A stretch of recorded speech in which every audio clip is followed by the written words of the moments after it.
I'm done.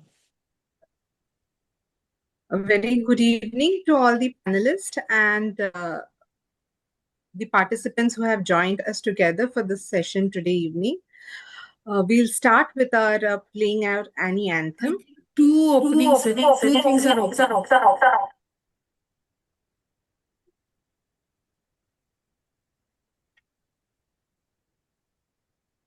Madhukari ma'am, I think you have joined with two devices. If No, you can... I have not. I have. Yes.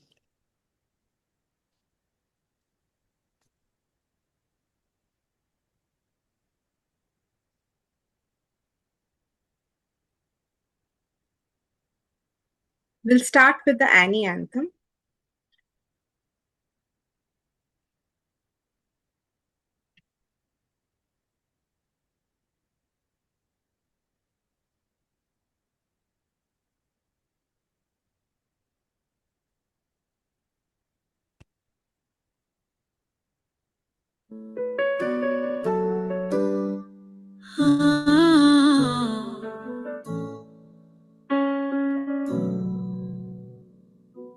We are the voice, the hands that care, guardians of hope, always there.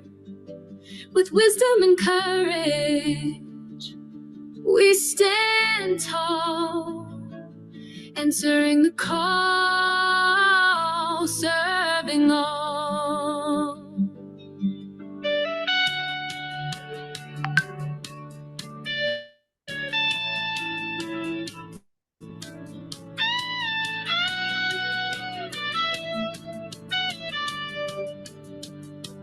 In every moment, through joy and strife, we lead with purpose, we honor life. Building the future with knowledge and grace, transforming healthcare in every space. Passion to action, our guiding light.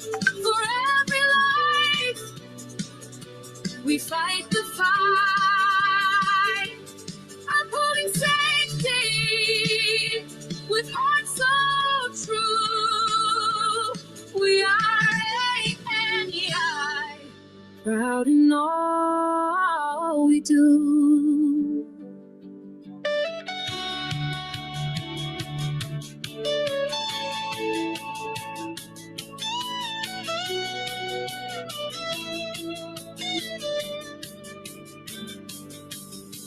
Together we rise, united we lead, planting the seeds for a brighter tomorrow. Together we rise, united we lead, planting the seeds for a brighter tomorrow. ANEI, nurses make the difference to humanity, shaping the future with strength and unity. Passion to action, our guiding light. For every life, we fight the fight, upholding safety with hearts so true. We are ANEI, proud in all we do. We are ANEI, proud in all we do.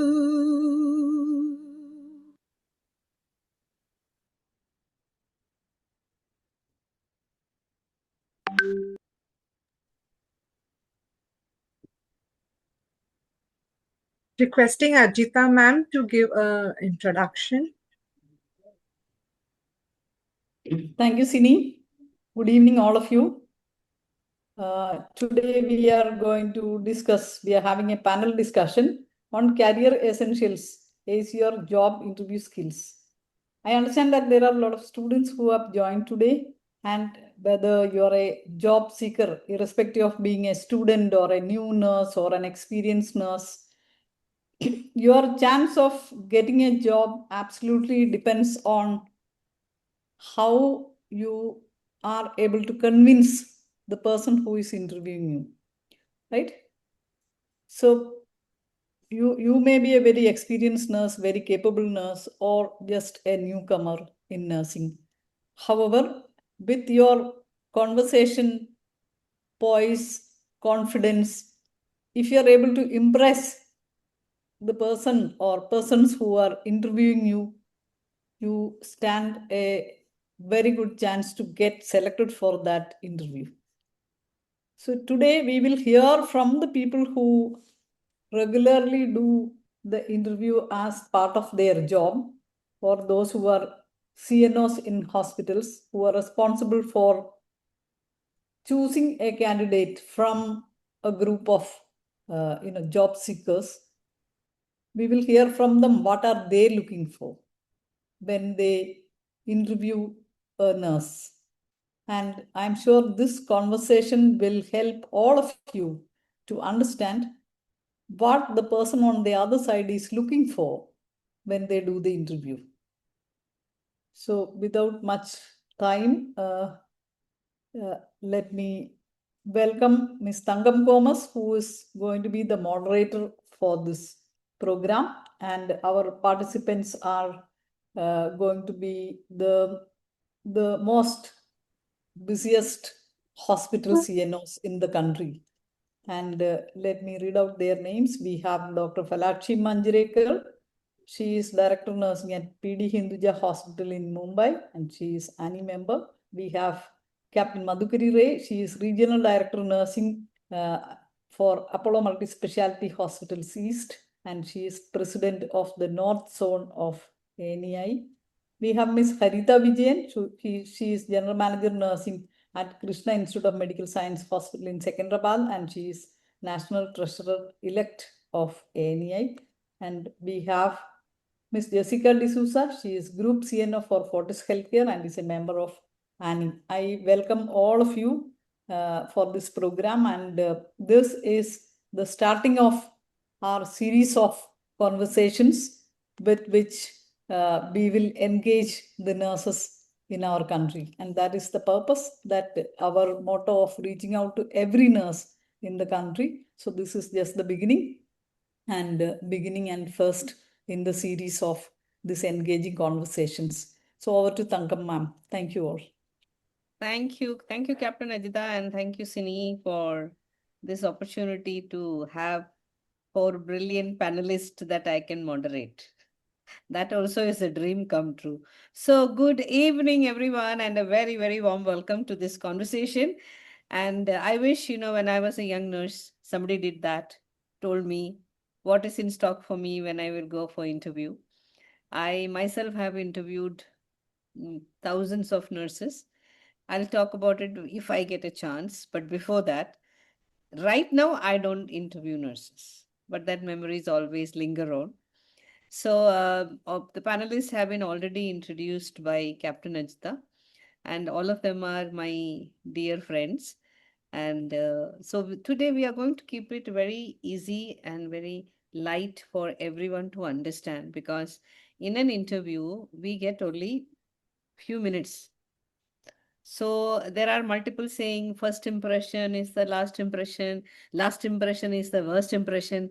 So, but we have to decode those myths. What exactly are these nurse leaders looking for when they are interviewing nurses? It's not only applicable to young nurses, it could be for anyone who is appearing for an interview.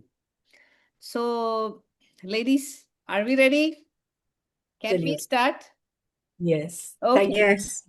So let me first go to Dr. Falakshi and ask her that, along with the question, I also would like you to tell me approximately how many nurses have you introduced in your long career of leadership. And if I understand correctly, you had been in Hinduja only all the time, and so you have seen thousands of nurses passing through. So when a nurse walks into your office for an interview, what is that first thing that strikes you? Thank you, Tangam, for this fabulous question. To answer your first question, how many nurses we've really lost, count. We are a profession where attrition becomes, our primary goal to manage the moment you take the seat. So the numbers are like, magnanimous. However, what is more important is the technique which you use. I work in a private institute.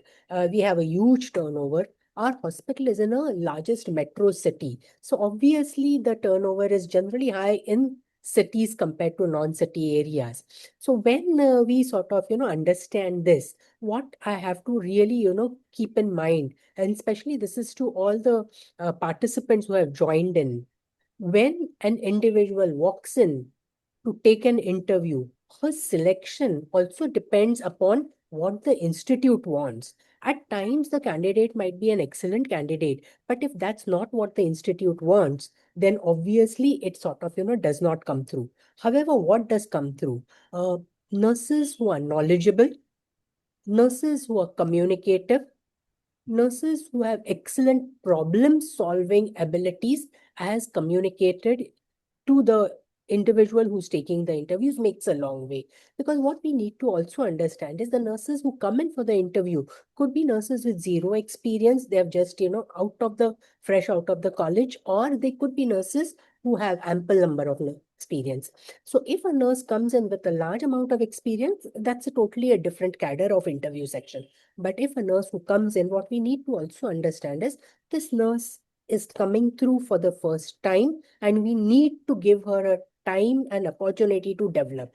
And if we have an objective in the institute which focuses on development of nursing, and these nurses are going to be moldable, then definitely I would want her to be a part of the institute. I also started by saying that a knowledge level is something which would always be a added incentive. We test the knowledge level by giving a small written exam to understand the basics of nursing. If that is something which the nurse has, she's already scored. Thank you, Tanga. Thank you. Thank you, Dr. Falakshi. So I think the message loud and clear is that one I heard is the person is moldable or drainable. And along with that, there is many other words that you used: communicative, confident, having knowledge, based on the level of experience. So I now like to ask Captain Madhukari to add on to Dr. Falakshi's, that when you are interviewing nurses, especially the youngsters, newbies, what is that strikes you when they walk into your room? I mean, that one thing, if I have to tell the participant sitting here, or the college principal sitting here, what should they be telling the students? When you walk in, what do you carry? Good evening, everyone, and this is really a very apt topic that we have chosen so far. And the question is very pertinent, that generally when we see the newcomers or the student nurses, when they just pass out and they come for interview, there is a difference. When I remember my olden days, when I was coming for interview, the nervousness in our face was so evident, but that is not seen generally now. They Oh, look they look confident. They are not nervous like the way we used to be. That difference I find. And then I find that they're ready. They're ready to face any questions that they are going to get. But what happens is that when we start talking about, something technical, then even if they don't know the attempt, but their confidence level still doesn't go down. oh, interesting. Still doesn't go down. So that is very interesting, and that provokes many a times to me also. Let me explore some new different areas. Maybe probably one she's not able to. I think they will say that, I think, madam, it may be like that, but I may be wrong. So they are very smart in saying even that. So Oh, yeah, that makes a difference, because though they maybe this is first or second time that they are facing interview, but it looks like that it is not that they are very they don't want to show that that they are trembling or they are something nervous about or they are first time attempting. So that we have seen, and that is the reason earlier when I did a course on interviewing skills, and where it used to be told the person who is taking interview should make the person interview at ease, and that is not required now. They are already at ease when they come for an interview. So That's really, that really makes a interesting. difference. Yeah. Thank you. I mean, that's very different from the experience that I have had. I don't think I've had too many nurses who will walk in very confidently. And because for me, that's a plus point. If they walk in with confidence, for me, that's a plus point. And as Captain Madhukuri said, that prompts us, maybe I should explore a little bit more because building confidence in someone is not that easy. So there is a innate confidence in the current generation. That's what I'm hearing it. So let me move on and ask Harita that what do you think? What are your experience when it comes to someone walking in for a, you have heard different views. So what do you think? Great. Thank you, ma'am. Very warm good evening to all of you.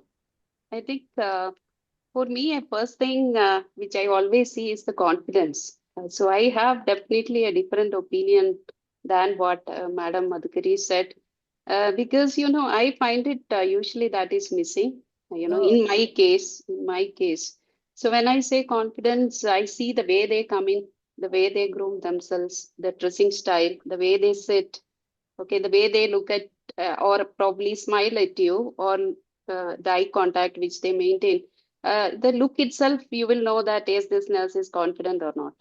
So that is the first thing, probably for me, I keep it as a first priority. And second, of course, I look for communication.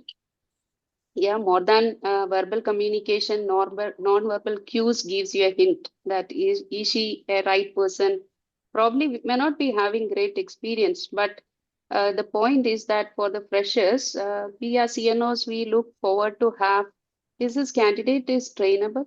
So if that is a case, because every institution is have an extensive way of doing the simulation or induction or multiple such training. So the core point is that are they trainable is something which I definitely look forward. And then little bit about their clinicals, like say if a student fresher who walk in, okay, what kind of clinical exposure which they had. That tells me that yes, they have the foundation and it is very easy to, develop further. Mix of experience, as my co-speakers are already mentioned. But this three C's, I always see that yes, it is there, to rightly choose the candidate. thank you. Thank you, Harita. It looks like there may be some regional variations, looks like. Because maybe in Bengal, the nurses are anyway brought up confident, and Harita comes from the state of Telangana. Maybe that is different. My personal experience has been that that used to be a challenge, and I think I like your, observation of non-verbal communication, their grooming, and how they conduct themselves in front of you. And very important that whether you are making eye contact with the interviewer or not, because that gives a lot of cues to the interviewer that, do I like this person? So I think when it comes to freshers, the message that I'm carrying from so far, the three of you, is that knowledge is not right on top, but you are looking, can I train them?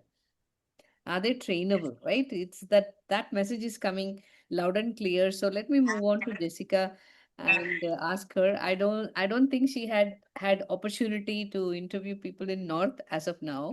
So it's mostly in the West. So tell us your experience, anything that is different from what they have told. What is your first thing that when someone walks in, what do you look for? Sure, ma'am. Thank you. And all my senior panelists have given most of the points which we all leaders think of. But I have put an image of the galaxy and the stars as my background. While there are millions of stars in the sky, how can you be that one Venus just next to the moon? By just looking up to the sky, you will be picked up. Okay, this is Venus. So most importantly, as Harita said, the grooming standards. But before that, if I want to take up the job, I should have the clarity, is this the place I'm going to work in? It's not that I'll give interview in 10 places and then I wait, okay, anyone will pick me. I should be so prepared before the interview. Small sentences, prepare on my basics, prepare on my introduction, self-introduction. So do a very good self-preparation, groom well, professionally, not too much of accessories, build up the confidence, maybe go just before talk to a friend so that you are calm.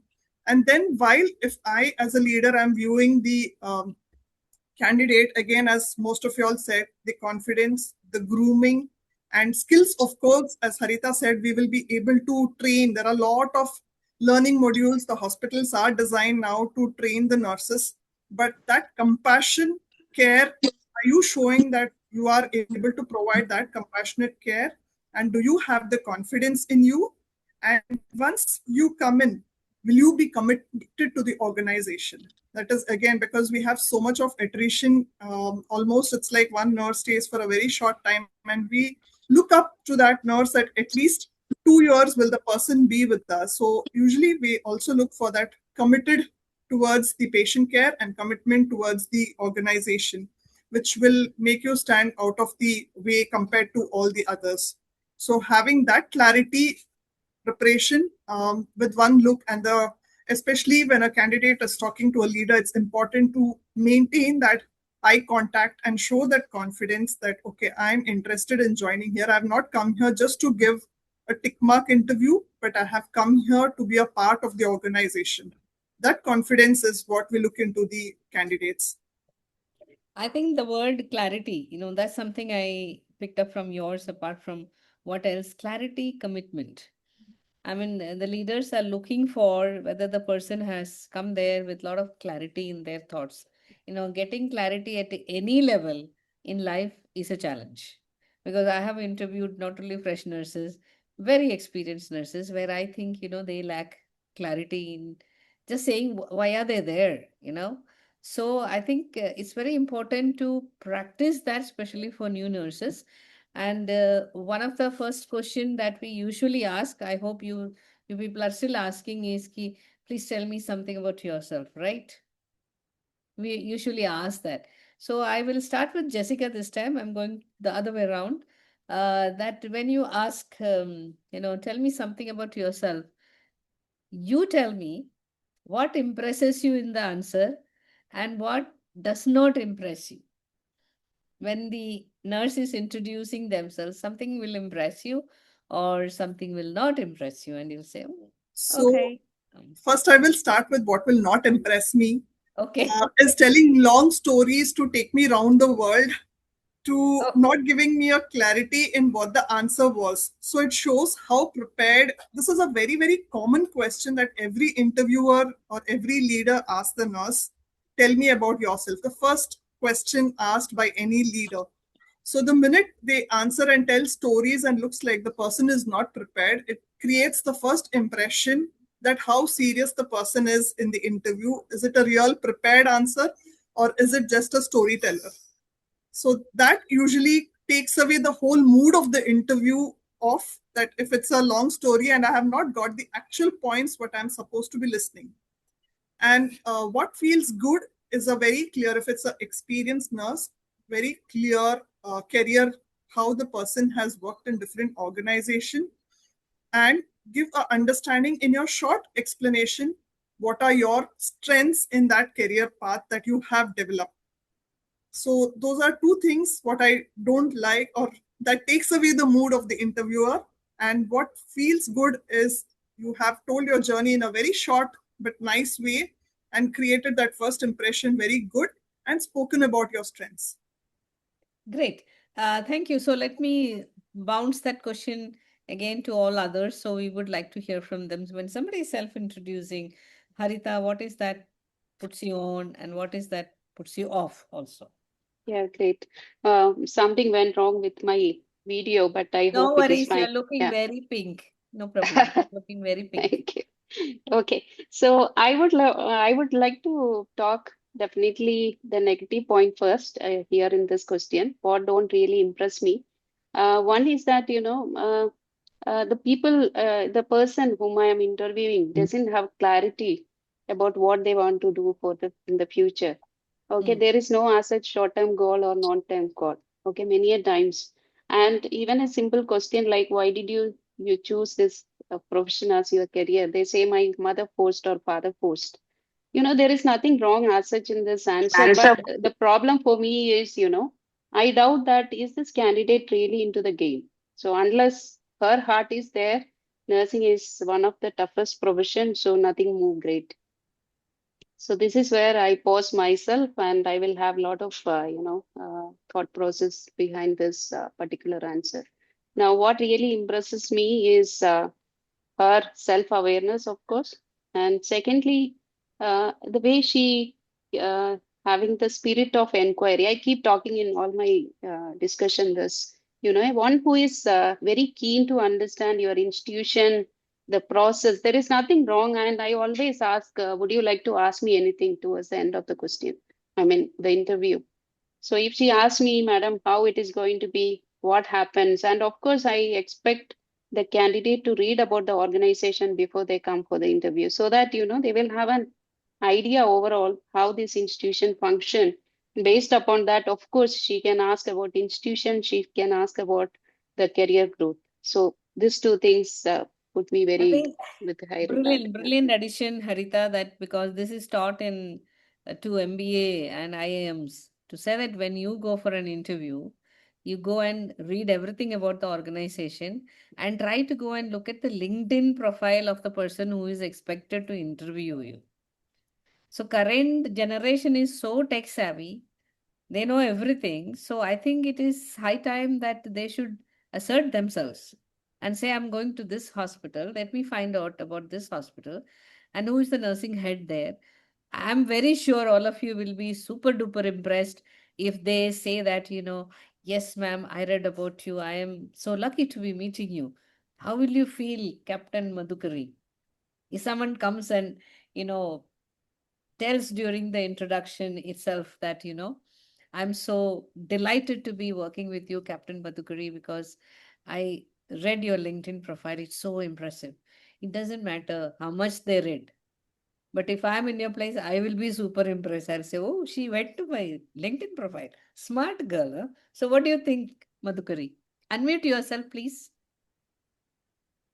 What you're saying is very correct, ma'am. If somebody comes for interview and says that, "Ma'am, I have seen you so in so and so place, in so and so conference, or I know about you, I want to work under you," that's very impressive, and that takes away the entire questions in a different way. That of course makes a difference. But only one thing that I wanted to say and it makes you feel that yes, that means that people are interested to work under with us, means that is so impressive. But at the same time, I just want to say that earlier when I used to take interviews, I used to ask this that tell me about yourself. This used to be the patent question. But in last few years, I have changed it a little different. Like I don't ask that. I generally start with, "Acha, where do you stay? Who all are there in your family?" Because what I have seen is that the moment we ask that, let them, "Please tell me about yourself," they start with their nursing career journey.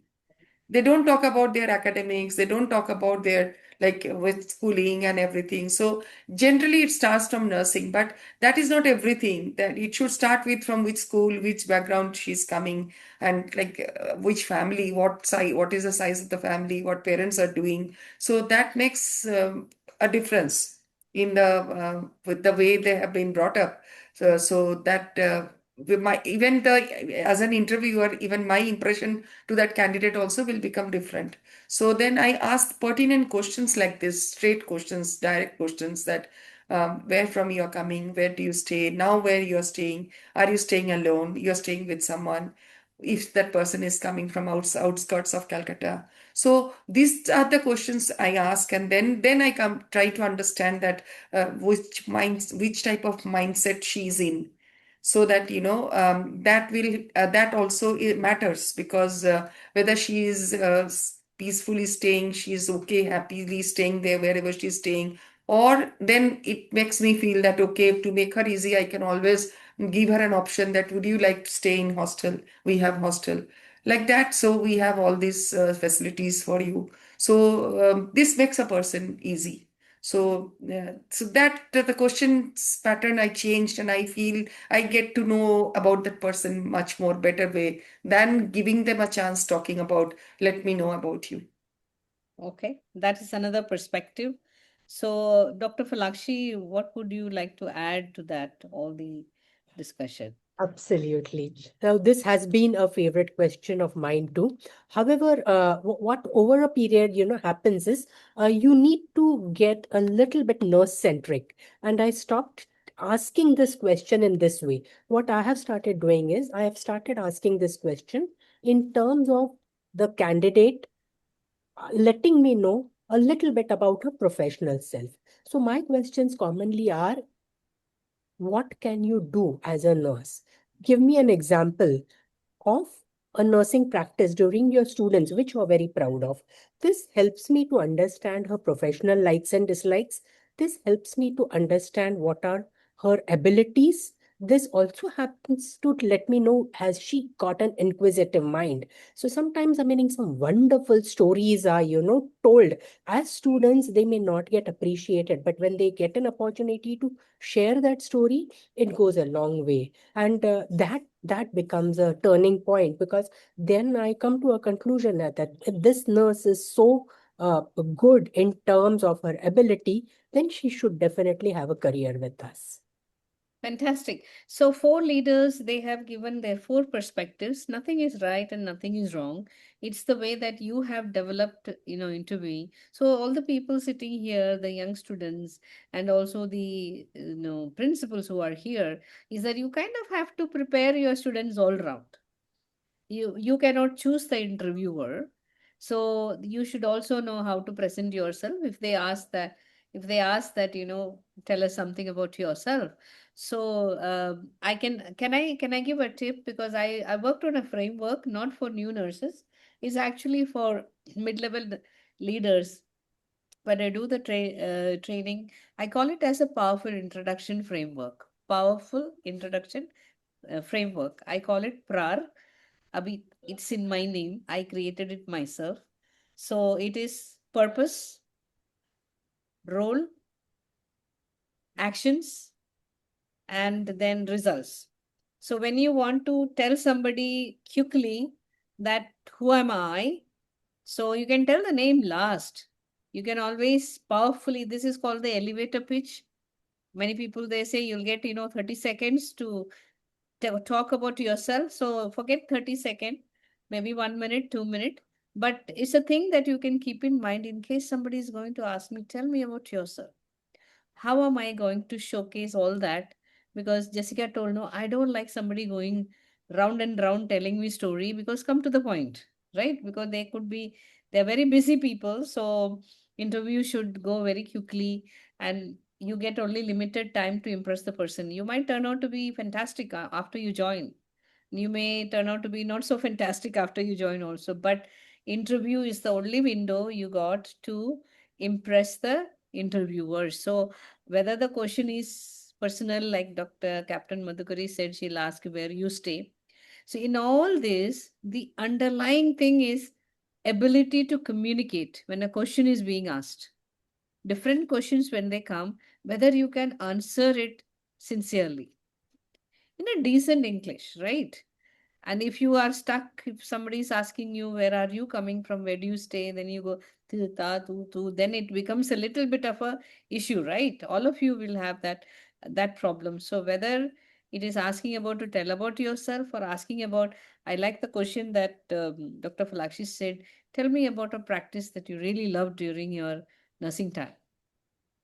If they are going to think so long about it, then there is going to be a challenge. You should be like ready to say that during my nursing period, I loved my midwifery very much. I really loved it. I enjoyed doing the midwifery. Or if someone asks me when I was young, I would say, I don't like psychiatry. I don't like midwifery. I love critical care. That was my immediate answer. It is, or I remember telling in one interview, I just said, I love reading ECGs.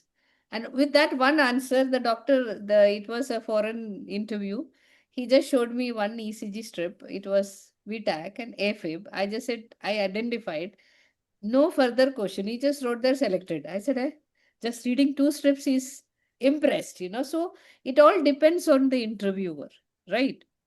So you just need to know what are your strengths, because I think that was something maybe Harita alluded to, saying that if someone asks you, tell me what are your strengths as a nurse, you know, you don't, I know you don't have experience, but still, what would you say are your strength to be a nurse? It's a powerful question. So the answer should also come out very quickly, no? But you have no clarity about the profession, then it can be seen as a little downer. You studied for 3 4 years and you have nothing to talk about that experience. So this message also goes to the academic people who are preparing them, right? So now coming back to Dr. Falakshi, I'm going like this and I'm going like that, okay? Or I'll go crisscross. So I would like to ask you is that what is that the common mistake that usually the nurses do while you are interviewing them? Common mistakes that you have experienced, you know, it'll be something very nice for them to carry forward. Please can unmute yourself, Dr. Falakshi. I look so forward to answering this question. On this forum, we have multiple students who are going to take interviews and start their careers in the future. And this is an answer for all of them too. The most common mistake a nurse tends to make is give answers which may not be scientific. They tend to make up answers, especially nursing processes, nursing knowledge, medical know-how. What they feel is like if they answer something which is wrong confidently, they can get through. Now, this is the biggest mistake which they can make. They should understand that by doing so, all that's going to happen is the interviewer is going to look at that candidate and say, this candidate is definitely not sincere. Instead, if a candidate does not know a technical answer, like I mean, if I ask them, okay, I mean, what are the indications of giving atropine and how will you monitor your patient? If she doesn't know, I would be more happy if the candidate tells me, ma'am, I don't know the answer. Can you ask me another question? And we are more than happy because see, this is not a test. This is not a score that you know this and you don't know. There are no negative marks here. So instead, I would like to ask another question. And commonly what I do is then I throw the question to the candidate asking, which is the area you would like me to question on? So if that person says care of an unconscious patient, I'm very happy to ask her questions on that topic. Now that's your topic. You know about it. I would love to know what you know about it rather than like to know what you don't know. So this would be something which I would definitely honor in a nurse participant. I think that's a fantastic advice to all the people who are sitting here and all the people who are going to watch this recording in future. I'm sure that this video will have a lot of viewers, you know, because there are so many tips that is being shared by all of you. So what you're saying is just be honest. Absolutely. Don't make up answers, and don't think that the people who are interviewing, they are sitting there and they don't know what the answer could be. So don't try to outsmart anyone, right? Because you will be caught. That's not a good idea. In interview, yeah, I have also come across nurses who really try to outsmart, and I would be very honest, that's the only time I get literally irritated. It puts me off, and then I have to tell myself, Tankam, be patient. Then as you said, yeah, then I would probably say, tell me, which area can I ask you question? You know, Okay. but then that thing has put a alarm in our head, right? This person tried to, you know, outsmart by giving just a simply made up answer. So I'm not very sure when they are hired what all things they can make up. So that is a tension for me. So what do you think, Dr. Madhukari? What is your advice, the common mistake that the young nurses should not be doing? You are muted, Madhukari, unmute. One thing that I feel I agree with Dr. Falakshi that if they don't know answer, it is better to say that I will not be able to answer. So generally, that is better than fumbling on the same point and talking something, answering something else. Of course, that actually doesn't allow the interviewer to ask any more questions. Like you feel that no point asking, so you get disconnected from that point. So it is better that the person agrees, that interviewer agrees that yes, I don't know, madam. Can you ask me from this area? So Yes. that is a better approach, So definitely. that will definitely give more confidence to you also when they say, I'm sorry, I don't know the answer, but can you ask me from this area? This is my Exactly. favorite domain, or something like that, Yeah, right? yeah. And that allows even to me to think that that person might be a more culturally fit to my organization. That is very important for me to understand. See, she otherwise also the candidate is fresher. I don't expect too much of technical questions to answer. But what I expect is that trainable, as Harita was saying. And second point is whether person can be culturally fit to my organization. If my organization thinks of person to be kind, whether really she has that essence in her to be empathetic, to be having that approach of be kind to our patients, what she thinks nursing is all about. So that's very important. And because you may be a person may be very good at work, very best bedside nurse, but behavior is a component is very poor. Then in that case, that person becomes, for me or for any organization, that person becomes misfit. So it is very important that behavior of the person, the basic courtesy, nature, and upbringing from where the person is coming, that is very much that. So which shows the culturally fitness is very much important. Along with the knowledge, of course. But as they are freshers, I will not expect they will talk about everything that you, and they will be able to answer everything that you question. Yes, if somebody is answering very good, you may get probed to keep on questioning something more than that, something difficult. Okay, talk about CPR, but basic question like, can you check my pulse? The moment I say that, can you check my pulse, I'll be able to see from her hand whether she has ever checked radial pulse, whether she's able to put her finger properly on the radial pulse. So that itself shows the confidence that she is having or not. So that's enough. So then very basic. But then that much is only expectation. But then the way she's answering, the way she's approaching, the way she's presenting herself is very important. Thank you, Dr. Falakshi and Captain Madhukari. So let me ask Jessica, would you like to add something to that, and also maybe refer to also what can be a mistake a nurse who comes for an interview can do in a dress code? Yeah, so I was about to say that because since lot of technical Falakshi ma'am and Captain Madhukari spoke about, I was about to tell about the little bit of mannerisms that we look out for that can go wrong. Usually, while they are expressing the anxiety, a very senior leader sitting in front of a senior leader, I can understand the young nurse goes through a lot of anxiety, but not making that anxiety very visible, like in between breaking the knuckles or just making some moves, looking that very anxious or trying to clear the throat on and on, that you're going very worried, getting little panic feel. So losing on the eye contact, little bit of those mannerisms to be very, very careful about is one thing. And secondly, regarding the grooming standards, though you don't have to come in a uniform, but very basic things that come in some professional outfits, especially now with the Gen Zs. I have two Gen Z kids at home. The minute I give one glance to them, they tell like, don't judge me. So, but while you're walking into the interview, you have to be very careful in your dressing it as. How are you dressing? Even if you wear jeans and tops, how professional it is. How good are you carrying yourself in that outfit? Even if you wear, make sure you don't overexpose or wear too skinny things or overuse of accessories. I know in nursing we do tell about nails and all, but nowadays a little bit of light nail paint is always welcome. But depending on your very long nails or too much of jewelry around, so that speaks about what are you looking into. So we are looking for nursing care and we are looking for compassionate nurses.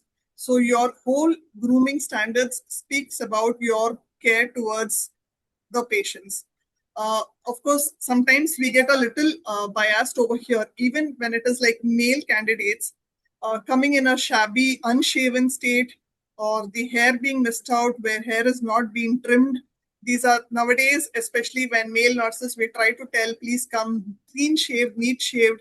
That affects a lot on the nurses, that when all the youngsters nowadays are having all styles of beard, why me as a nurse should come clean shaved? But that's how it is. Even if you go today into the hotel industry, you find every boy or every male person who is clean shaved or neat shaved, or even if you have a beard, be it a neatly trimmed beard. So similarly, I think those grooming standards speak about how well you will be groomed in your days to come. So those are a little bit of small tips on your mannerisms, maintaining eye contact, your neat professional grooming and dressing, and not over expressing your anxiety, though it's going to be an anxious moment. Stay very calm. And one last important tip I would like to give is wait for the interviewer to complete the question. In your anxiety or in your hurry, while the question is being asked, don't overthrow your answer before completing the statement. Listen carefully to the question.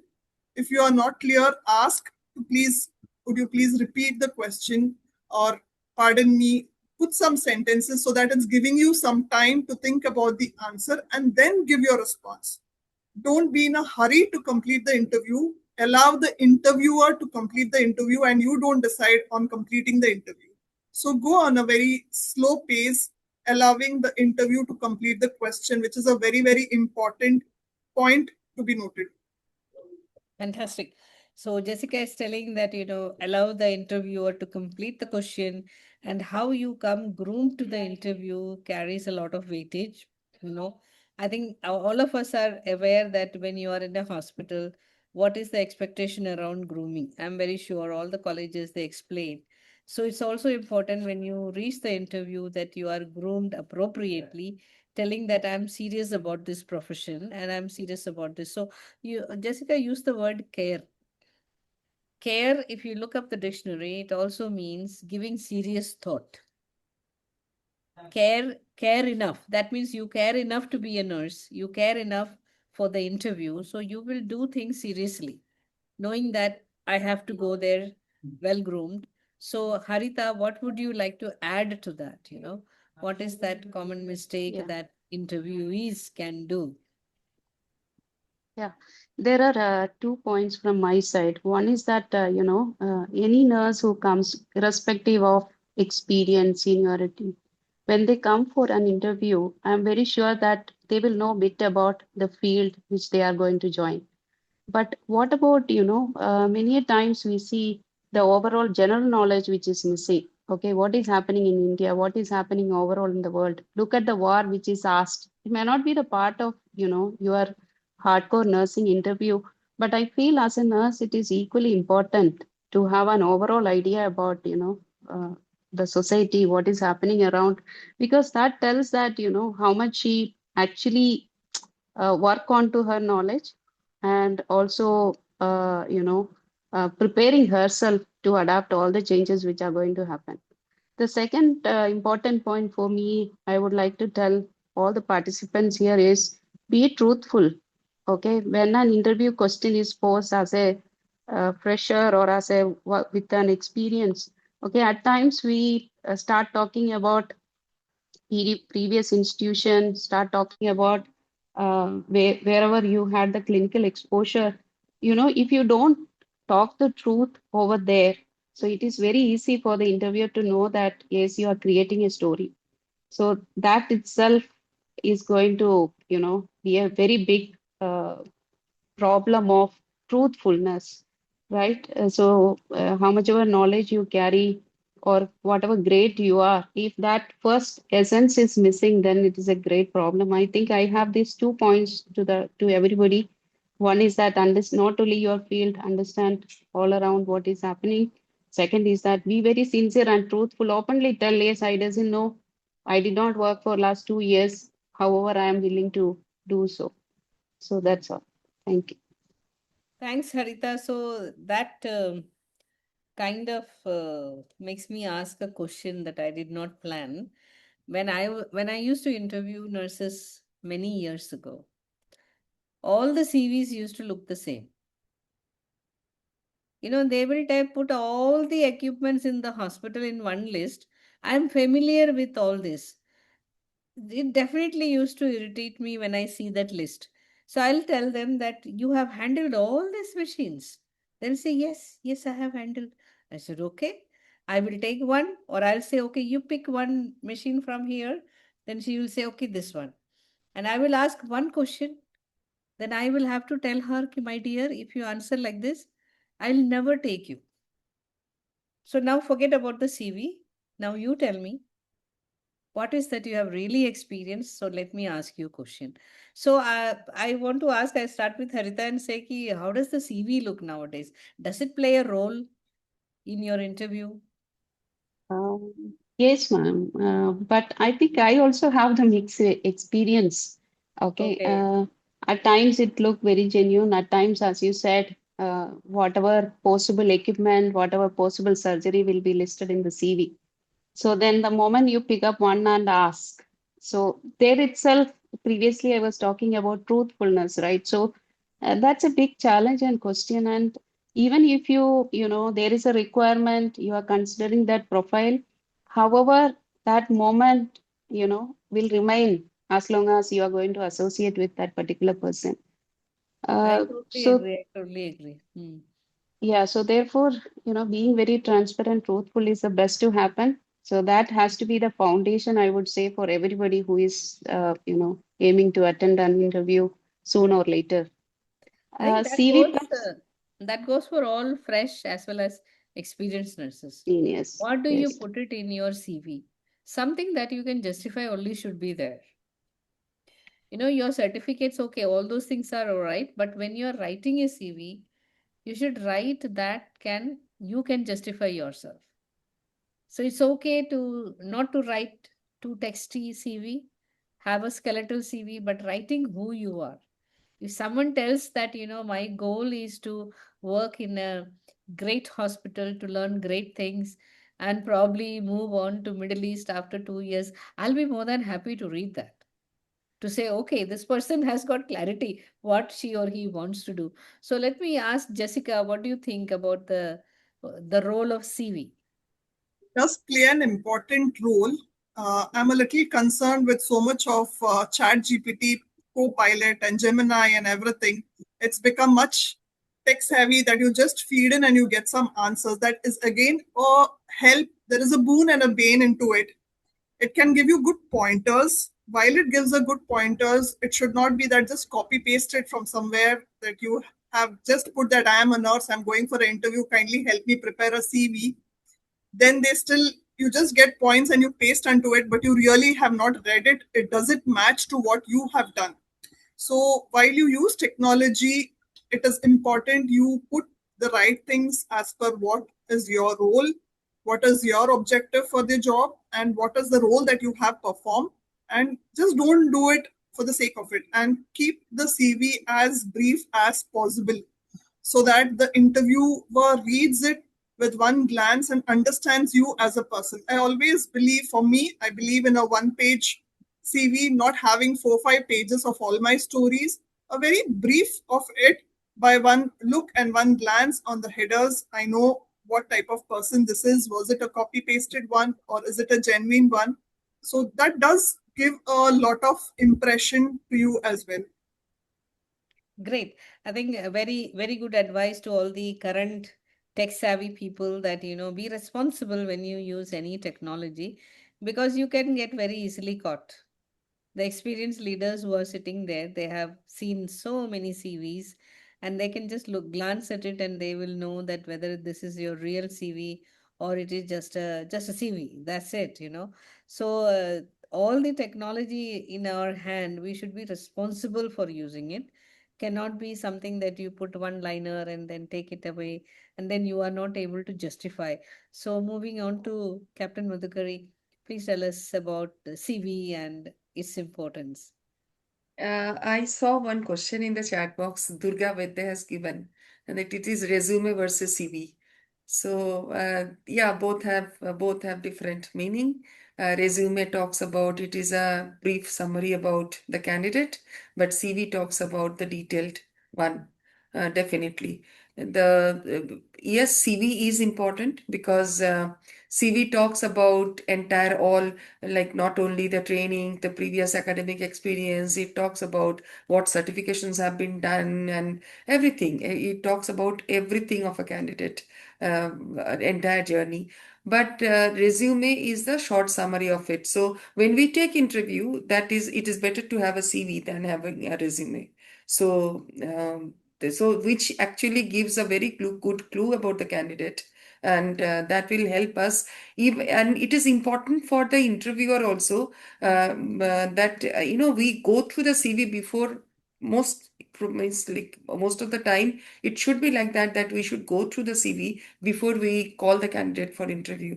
Because when candidate is sitting in front of me, then looking at CV and asking question does not give a very good clue to the candidate that she's known to me or he's known to me. So, or I have known about her from her CV. So it is important for us to know about and then ask questions. Okay, I saw in your CV that you have worked in so and so place. What is your what was your learning out of that? What did you learn differently in that institute from the institute that you worked in ICU in this institute? Something different or practice was different? Like that, it helps. Of course, not for freshers, but it is more for experienced candidates, because then it provokes you or it tempts you to ask this type of questions. But for a fresher, definitely it is something different.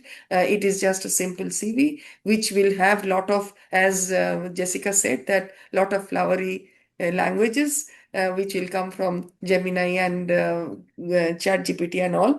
So, which even they don't know what is the meaning of it. When we ask questions, then they realize probably that these are not the ones which should have been written in the CV. So it makes a difference, definitely. Uh, thank you. That reminds me of a CV where the girl had written all the machines, including IABP. So I knew for sure that looking at her, is not a fresher. Not knowing the Uh, full form of IBP so also. I said, "Have you worked with IABP?" Then she said, "Yes." I said, "Can you tell me what it is?" That's it. So obviously, I didn't take the person because the person had some experience. So I said, no way, I cannot take this person who is fudging all the information in the CV. So I think it's just a thought. So I'm going to put that and then I will ask Dr. Falakshi to answer. Now, suppose for the fresh nurses, newbies, if they write that I spent 2 months in a medical surgical ward in this area, or I spent this much time in this, and I'm passionate about this area because this is the area I liked. Or she writes her achievements, like I stood first in elocution competition. I did. So when that gives a little bit of insight into the personality of the person, right? So you should be smart enough to tell the chat GPT, this is who I am, now can you write it down? But tell the chat GPT, keep it simple. ChatGPT will listen. So I'm giving you advice to say keep the English simple. This is me. This is what I have done. Now put it all together. Then they will put it all together. Then read thoroughly and see that whether is that me. If somebody asks me question from this, can I answer? I mean, be smart about being the current generation. That's very important. So, with that, I would love to ask the same question to Dr. Falakshi about I call it CV because resume interchangeably used by many people, but a little bit about the person always helps. Not, I would say, if not in one page, but not more than 2 page. Some when experienced people come, sometimes they have a list of 53 papers published and 50 conferences attended. And for me, that's a downer when I see that. Then I will know, oh, I have to ask some very tough question to this person who is trying to publish so much. But if they write 2 lines to say that, I've attended, 20 conferences, national and international 5, and I have published this many, it's important. Then I get a chance to ask that, what's the latest, topic that you spoke about? In which conference, right? So anyway, today is not about experienced people. Today is about fresh bees or new nurses, how to ace your interview. So coming back to CV. So what do you think, Dr. Falakshi? What would you like to advise? Thank you, ma'am Tangam. Yes, I think, just before 2025, I used to see a lot of these informations about this equipment, that equipment. It used to be like, pages and pages.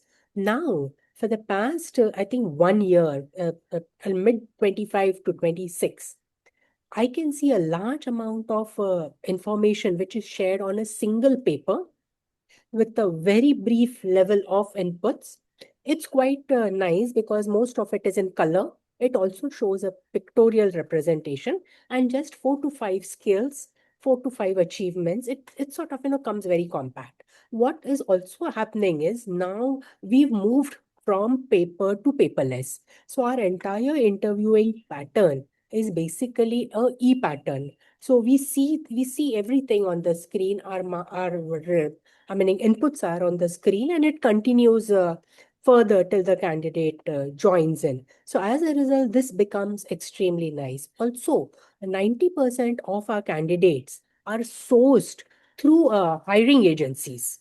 We are in a city, so this is very easy. So what also is seen is many of these agencies where the nurse potential, student to nurse candidate enrolls herself, gets inputs on a professional level on various points, and we can see that the way they have written, the way they come across, they walk in, we can see that individual is prepared, and this has been a positive point for us because I feel this is good for nursing. However, what is extremely important is this has not come from the College of Nursing. This has come from the hiring agency where the nurse has enrolled herself, and it makes a big difference. I mean, it looks good. Many of them also add in their LinkedIn profile. So if I want to know more about the student, it may not be pages, but then however, this is added and you can go directly there. So, and I can agree, yes, Jessica, what she's saying, that today the nurses are extremely tech savvy. They pick up a lot of ready-made material, but to a certain extent, if you are very clear and if you're not going to be easily fooled, it might work for the better also. Great. So this is another question that coming to my head because you talked about ECV. I am seeing there is a potential of an AI solution that's going to come where the CVs can be fed and a summary of the person will be in front of the interviewer, right? Obviously, you have to justify, correct? While we are speaking, I'm very sure somebody sitting somewhere is working on this because the interviewers don't have time to go through so many pages, right? And artificial intelligence, you put 20 pages or so, it will give you a summary in less than 20 seconds, right? It may happen. So I think for the new nurses who are coming up, advice will be to stay current, be very, very honest, right? Be very honest about who you are, what are your capabilities, and equip yourself with the right way of grooming. And most importantly, you should be able to justify by communicating well. I think the breaking point will be communication. Do you all agree on that? Absolutely, yes. When you have Absolutely. interviewed a nurse, the breaking point is going to be Communication. communication. However good is the CV, if the person cannot talk and justify, you will have your doubts, right? You will not be interviewing. So I'm looking at the timing, Sini. I think we have time for one last question round. Yes? Ma'am, before we go for the last question, I want to also mention one thing. Yeah. Many times we have seen you just touched that point that somebody comes with 2 months or 3 months experience. What is their view? Many a times they prefer that I had been working for last 2 months in ICU, just 2 months or 3 months. Madam, can you put me in ICU only? But when we ask questions, ICU based questions, the basic even is not known by the candidate. So that becomes very challenging for the interviewer. So I want to put that in the students' mind, those who are sitting there and listening to us, that 2 months or 3 months is too very little time to decide on or to know about about the place, about the specialty, about any of the, like, we don't even come to know ABCD, because out of that 3 months, maybe 1 month has gone only for basic induction, and 1 month has gone for the preceptorship, in a sense, to know about the unit well. So then that is just a bare minimum for you to put yourself as a saying that it is I want to work only in ICU because I have started my career in ICU. It becomes difficult. Then actually that person may not be. Very rightly told. In my time, I used to tell them, unless I am convinced that your 3 year experience in ICU is ICU, I will not give you ICU. I'm going to put you in non-critical. In 6 months' time, you can prove to me that you are worthy to go to ICU, then we can move. Unless, I am in dire need for that. So I was asking Sini, we have time for one question. And before the last question, is there any question from the audience before I ask the last question to the panelist? Anybody in the In audience? the We have 123 people. So please, the leaders or the freshers, feel confident to ask. You are getting a chance. You will help yourself and you will help many who are going to watch this recording later. Ma'am, one question that has come in the chat is, what is the minimum commitment expected of a new joinee? I think that was explained by someone in the panel that 2 years is the minimum expectation, but I didn't ask that question to everyone. So would you like to answer that? Yeah, I think I'll take up the question. At least a year. That is what I feel. 12 months. 12 to 18 months is a quite decent time. And of course, there is no as such commitment on paper that you have to be here. But why this understanding is very important, because first 6 months itself will take for you to know the system, people around, the process around, protocol around. And next 6 months is the time wherein you are going to be more productive, what you are really going to learn by yourself and making a name in the field where you are. I think that much is required. I don't think any shortcut for that, at least. Also having a choice, that saying many of them are now saying that we keep getting that type of candidate, is that, ma'am, I don't want to do night duty. So that becomes again another problem, that I will not do night duty. Choice of having only a general shift or makeshift, that becomes a problem, because night duty is the best time to learn things. What you have learned, to put it in practice here. The maximum things in my experience, I can say, and I think all of us sitting here will be agreeing to that we have learned during our night duties only. So the outright, that becomes a negative marking for the candidate, that if you are not able to do, then at least you are not fit for my organization to work. So those things are also to be pointed out. That's a good warning. That's a good warning. So if someone tells me that they can't do night shift, I'll say, where will I send my patients, my dear? Where should I send them in the night? So I think these are little warnings that is being given by the leaders here. So yes, so all of you agree that minimum 12 to 18 months is what you are expecting minimum, right? And I also want to tell all the people here, if you really want to learn from an experience, be kind to yourself and give that time. It is important. It's not that the hospital wants you to stay for 12 to 18 months. It's more about you being responsible as a professional, saying that I have come here, so let me go through the journey of learning. So after 18 months, I'm in a better position to go anywhere and crack another interview and get a better job or better salary for whatever that you're going. So it should not be a passe that I will go for this interview passe. If they say, okay, don't do night shift, I'll do here, then I'll go and check somewhere else.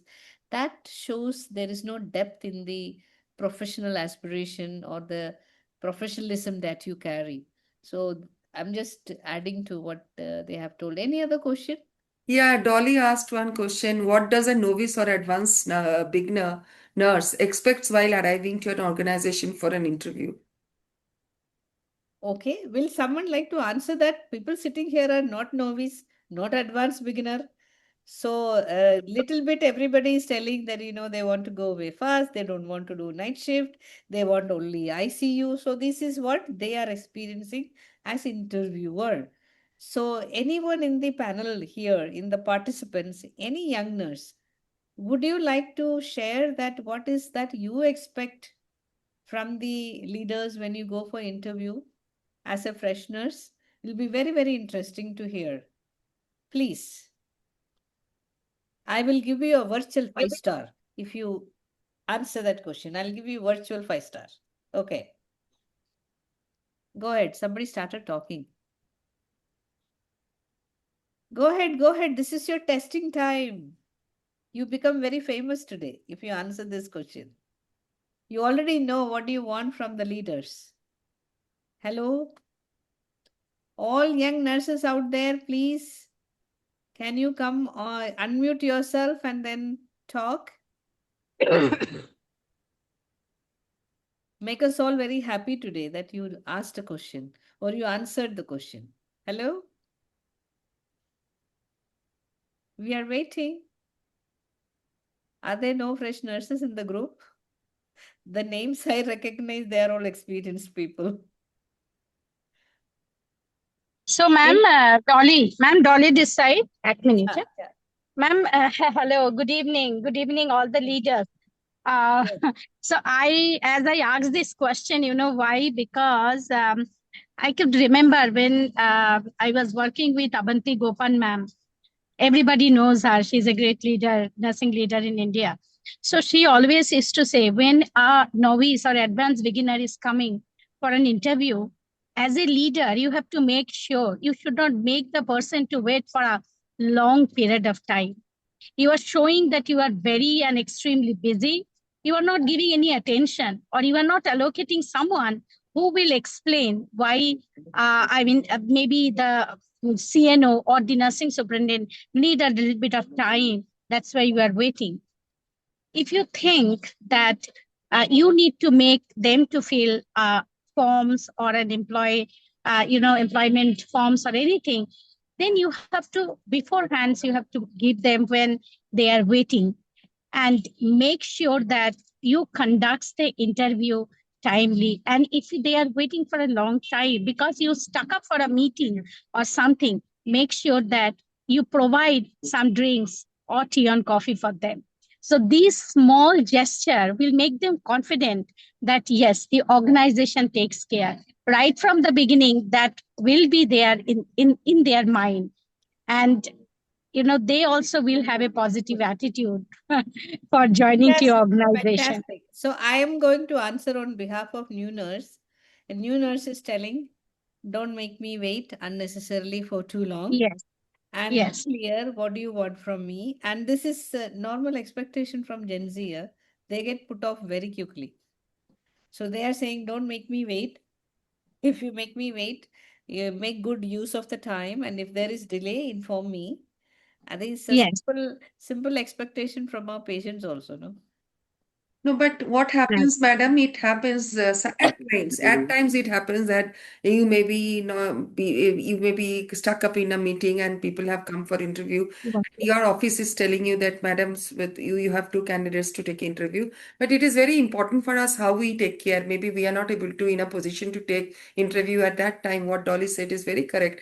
But we ensure that if she has come, say by 11 o'clock, 12 o'clock, I'm sure that person has not had lunch and come. So we give a lunch coupon and tell a company to just send some our own nurses that go and have lunch and come. Can you do that? So someone talks to them on my behalf saying that, can you, madam will take some time. Can you have lunch and come back?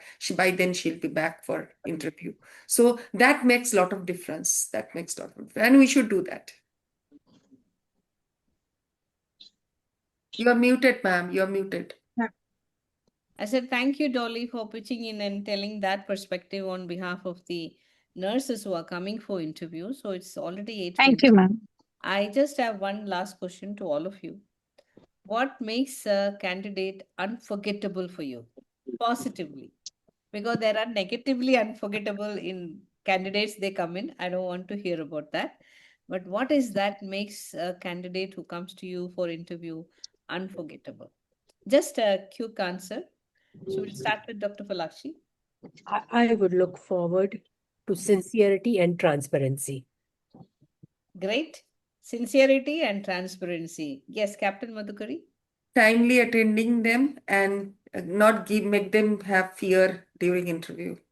No, I'm asking that what makes a candidate unforgettable for you when you interview them? Yeah, that only. Stand Your out, stand out. approach. Yeah. What stand out? Yeah, the approach with what you take interview is that you maintain a very make the person feel important, and then feel that every candidate comes to you is very important. Their time, their presence is important to us. So we make them feel important. Yeah. Okay, that's from the interviewer side. So, Harita, tell me what makes a Yeah. candidate unforgettable for you? I think, ma'am, who can tell me a great story about her journey in the nursing field, wherein no, she could make a difference in the patient care.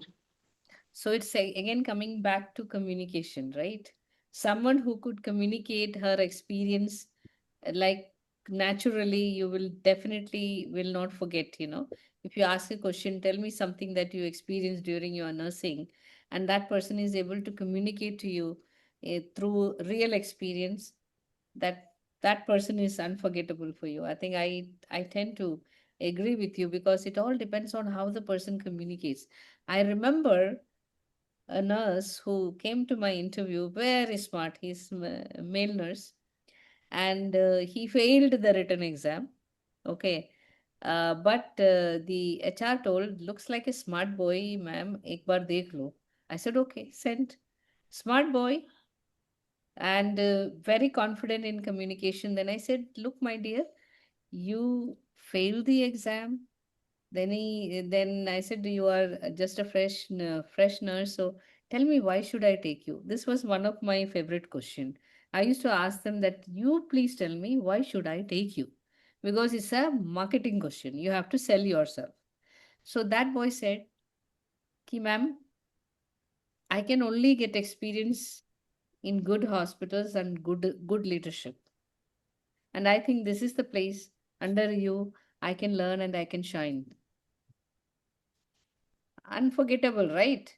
And that young nurse within 4 months time became my team leader. Then I said, investment in that boy was really good. I took the risk. It doesn't matter, he failed, but he learned everything. He admitted that, I did not, I'm here to learn. So for me, yes, the way that he communicated was absolutely unforgettable. There are more, but this is a short and sweet story. Over to you, Jessica. Yeah, I would believe on three things what I would look for that outstanding candidate. As you already mentioned, communication, most important. Second is confidence. And third one is commitment. Okay. So I would three things. completely look on communication, competence, confident. Okay. Communication, confidence, and commitment, right? So you are going to look for that, and that person would stand outstanding for you. So I think we have overshot the time. We can continue this even more if we need, because there'll be more stories that there will be. But I hope that the recording will be seen by the college principals, the students, and everyone, so that they can make use of the discussion that we have had today, and prepare yourself so that you are able to ace the interview, as the title of this session goes, that you are able to crack the interview. Just be yourself, but please do invest in yourself for communication, because that's the breaking point, which became very evident from all the senior nurses sitting here. So thank you, Dr. Falakshi, Captain Excuse me, Madhu, ma'am. Miss Jessica, and Miss Thank you, ma'am. Harita Excuse me, for ma'am. sparing. Yes, please. Ma'am, I'm Sreushi Majumdar from MS Ramaya as a nursing student. Ma'am, Okay. before when you were asking about what we as a student, like fresher, what we accept, like what we want from a interviewer, ma'am, that time I was going through the road, I was unable to listen properly. But Okay. ma'am, I want to just include in that as a fresher or as a first student who is going to in this field, so I want from a interviewer to be smile in your face so that we can be like more confident and we can answer like with a confidence, because sometimes few interviewers bit of their like strict kind of, so it sometimes make us nervous.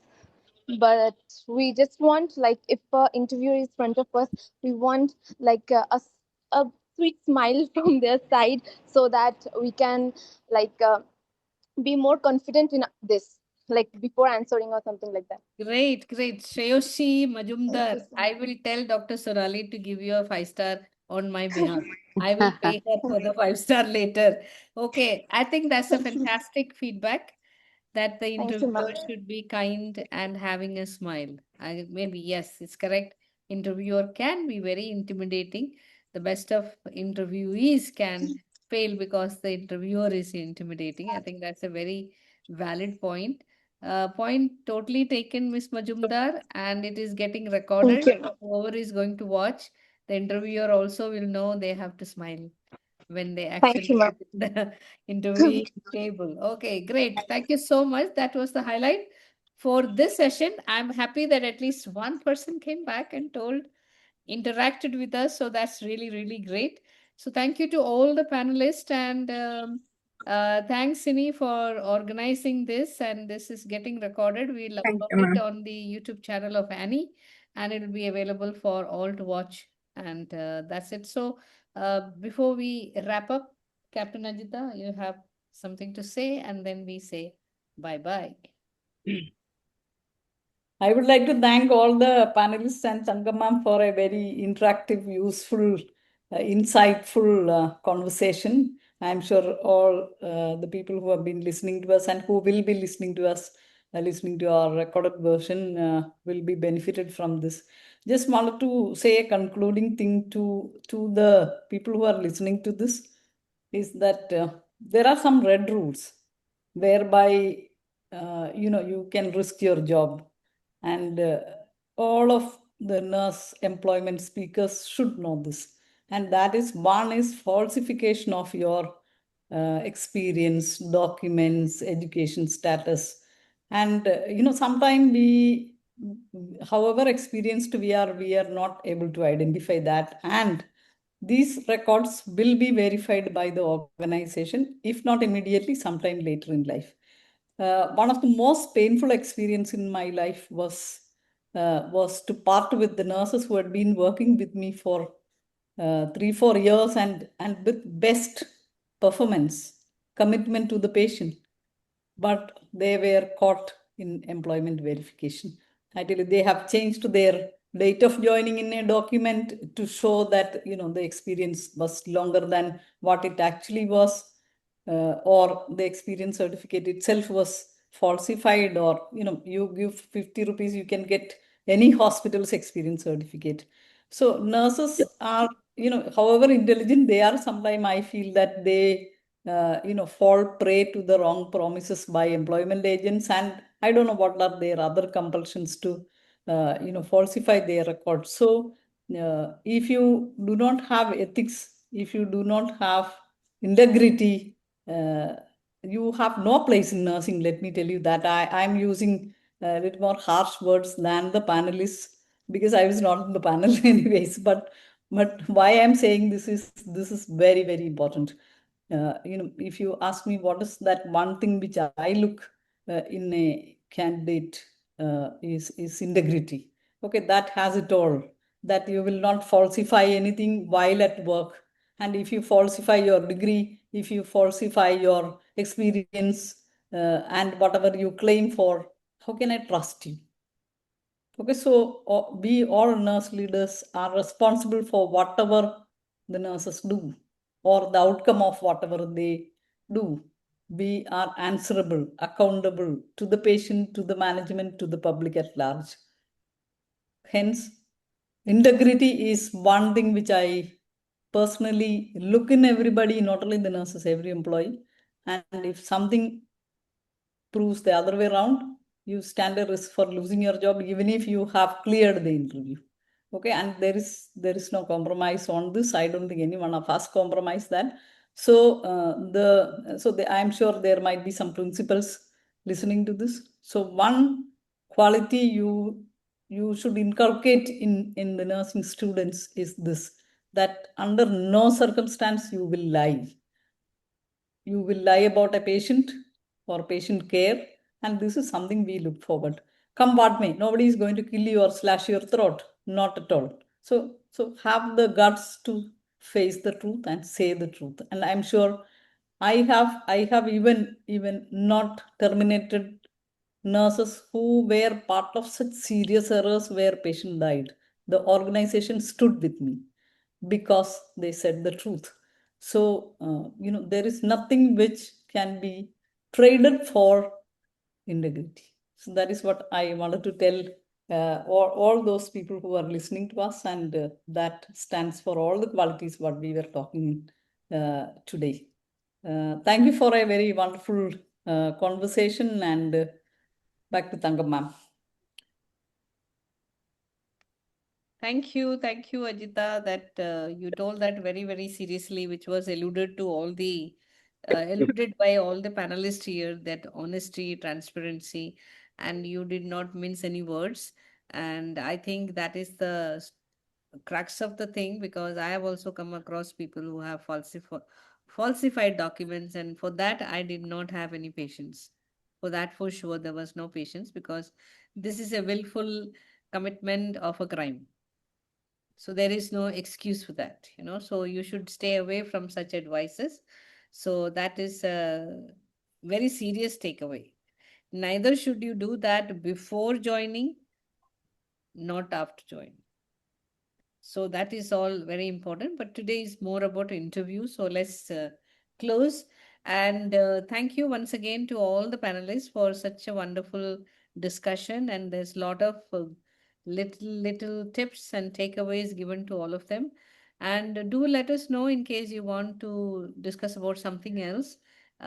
You can drop message to any one of us to say we would like to discuss about this topic also. We are open for young nurses, new nurses to address other issues. I'm sure that ANEI will be more than happy to do that. Yeah. So with that, thank you everyone, and Shabba Khair, and good night, and take care. Thank you. Thank you. Thank you so much. Thank you. Bye. Thank you so much. Yeah, bye.